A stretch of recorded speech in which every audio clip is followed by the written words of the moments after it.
बाबा साहेब भीमराव अंबेडकर और महात्मा गांधी के बीच क्या कट्टर दुश्मनी थी? क्या दोनों में भारी मतभेद था? आज के इस वीडियो में हम यही दो सवालों पर गौर करेंगे और जवाब तलाशने की कोशिश करेंगे। लेकिन उससे पहले अगर आपने हमारा चैनल अभी तक सब्सक्राइब नहीं किया तो जल्द कर लें। अगर ये वीडियो आपको पसंद आए तो लाइक करें और ज्यादा से ज्यादा शेयर करें। दरअसल अगर हिस्ट्री के पन्नों को उलट कर देखा जाए तो साल 1932 के कम्युनल अवार्ड में दलितों की सेपरेट इलेक्शन का स्वतंत्र अधिकार मिलने की वजह से बाबा साहेब भीमराव अंबेडकर और महात्मा गांधी के बीच मतभेद उभरे थे। पर वक्त बीता और दोनों के बीच एक दूसरे के लिए सम्मान का भाव आया, आदर का भाव पैदा हुआ। कम्युनल अवार्ड दलितों को अन्य मुस्लिम्स या फिर सिखों या फिर एंग्लो इंडियंस के साथ ही सेपरेट निर्वाचन के तौर पर विधानसभाओं के साथ ही साथ सेंट्रल असेंबली के लिए अपने नेता को चुनने का राइट दिया करता था। और गांधी जी इस अवार्ड के सख्त विरोधी थे। यहां तक कि इस विरोध में उन्होंने आमरण अनशन भी शुरू किया।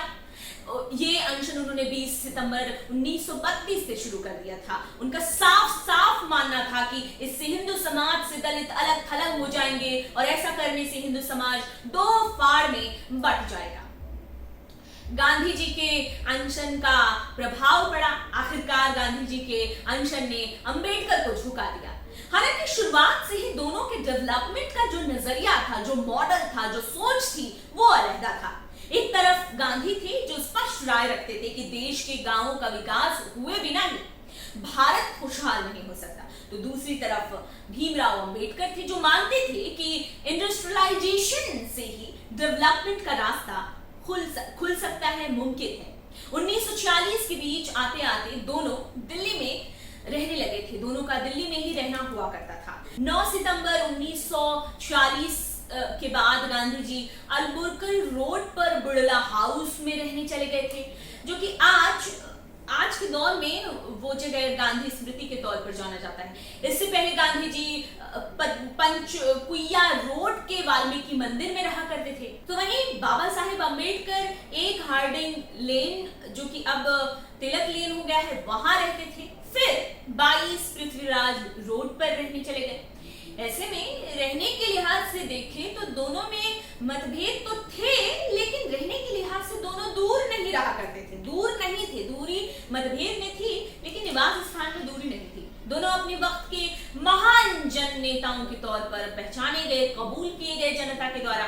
हालांकि इन दोनों जन नेताओं के बीच कोई मुलाकात हुई हो, इसका एग्जाम्पल नहीं मिलता। हाँ, ये भी कह नहीं सकते कि दोनों एक दूसरे से मिलने से बचते हों। आजादी के बाद अंबेडकर देश के संविधान को तैयार करने में जुट गए और इसे लेकर मौजूदा संसद भवन में मीटिंग हुई, जिसमें जवाहरलाल नेहरू, जो कि प्रथम प्रधानमंत्री थे, और सरदार पटेल ने सर गौर जेनिंग्स को भी आमंत्रित करने के बारे में सोच रहे थे। वो चाहते थे कि वो भी आए ताकि वो भी देश के संविधान को अंतिम रूप देने के लिए अपनी राय रखे, अपनी सलाह दे। और इस संबंध में दोनों ने गांधी जी से मिलकर बात की, जिस पर गांधी जी ने साफ तौर पर नसीहत दी दोनों को कि डॉक्टर अंबेडकर जैसे विधि और संवैधानिक मामलों के विद्वान के रहते हुए देश के संविधान को तैयार करने की किसी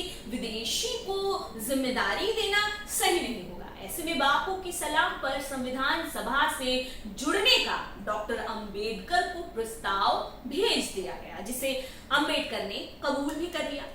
तो आप समझ सकते हैं कि गांधी जी अंबेडकर के लिए कोई मतभेद तो था दोनों में, लेकिन दोनों के बीच में सम्मान का भाव भी था। गांधी जी सम्मान भी करते थे। जब गांधी जी की हत्या कर दी गई 30 जनवरी 1948 को, तब जो हाल बाबा साहेब अम्बेडकर का था उसके बारे में कहा जाता है कि ये खबर सुनते ही, जब खबर फैल गई तो बाबा साहेब अम्बेडकर 5 मिनट के लिए बिल्कुल सन्न रह गए। उनका जो स्टेटमेंट था इस दौरान, उन्होंने कहा था कि बापू का इतना हिंसक अंत नहीं होना चाहिए था। इस वीडियो में इतना ही, लेकिन मैं आपको एक सवाल के साथ जोड़े जा रही हूँ। क्या लगता को? क्या अंबेडकर और गांधी के बीच जो मतभेद था उसका असर जनता पर भी पड़ा था? आप उन दोनों के विचारों को लेकर, जो डेवलपमेंट को लेकर दोनों जन नेता सोच रहे थे, उनको लेकर क्या सोचते हैं? हमें कमेंट बॉक्स में जरूर बताएं, अपना फीडबैक दें, हमारे साथ जुड़े रहें।